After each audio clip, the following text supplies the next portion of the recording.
Successive US administrations have assumed by approaching a moderate faction in Iran, they can change the theocratic regime's behavior or reach a deal with them. Have the US administrations been too hostile towards Iran?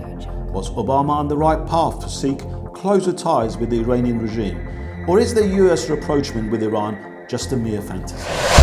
My name is Potkin Azarmehr, an investigative journalist, with this episode of The Point Is to examine the practicalities of US reconciliation with Iran.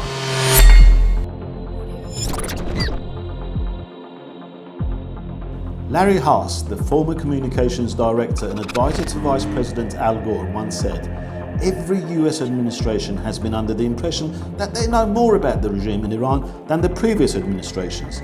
And unlike the previous administrations, they will manage to create some kind of dialogue and understanding with Iran." Only to find out by the end of their term how wrong they've been about Iran, and then it's time for a new team and it's back to square one. There are hundreds of think tanks in the US with many so-called Iran experts. Most of these experts have learned about Iran either in the libraries or their judgment has been impaired after having been wined and dined by the Iranian authorities.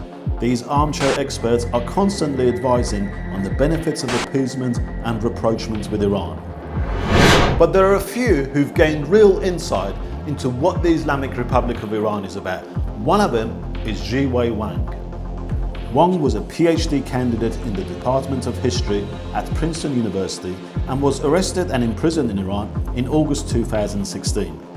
Before going to Iran, Wang also thought there should be a formal rapprochement between the US and Iran. That was also considered the politically correct academic view, but his views changed after spending 40 months in Tehran's Evin prison. While in prison, he learned about the real nature of the Islamic Republic from his interrogators, as well as from other inmates who were dissidents, former government employees, and people with first-hand knowledge of the regime's inner circles. The experience made him realize how observers and policymakers in the US have vested their hopes and possibilities in a rapprochement with the so-called moderates. But Wang now realizes the so-called moderates in Iran are not a realistic alternative. Instead, they are another face of the same regime. Wang now realizes Iran's so-called reformists are in fact scapegoats who help shield the supreme leader and the Revolutionary Guards from blame for failures. Wang's imprisonment in Iran coincided with the Obama administration's Iran nuclear deal and a hope for a new era in Iran-US relations. A hope that T2 shared before imprisonment but now realizes it is just a fantasy. Wang saw that the Iranian regime was happy to benefit financially from the deal, but saw any new flurry of activity from Western companies or a burgeoning private sector as a threat to their own economic interests. The nuclear deal did not lead to any political opening in Iran either. The regime continued its repression against women's rights activists, religious minorities, and other dissidents. Iran's foreign policy also continued to support and invest in its armed proxies in the region after the deal. The Islamic Republic was not intending to change its behavior.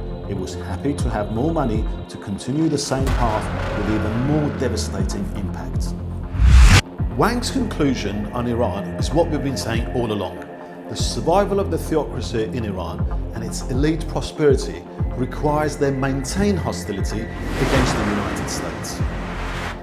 Or as a former Iranian nuclear negotiator has said, Iran wants a manageable state of tension with the US. Wang's conclusion is wishful thinking about the capabilities of the Iranian moderates or possibility of changing the regime's behavior actually helps anti-American rhetoric and the disinformation of the Iranian regime that allows it to take advantage of the political divisions in the US. Let's hope the next US administration learns from Wang's valuable experience.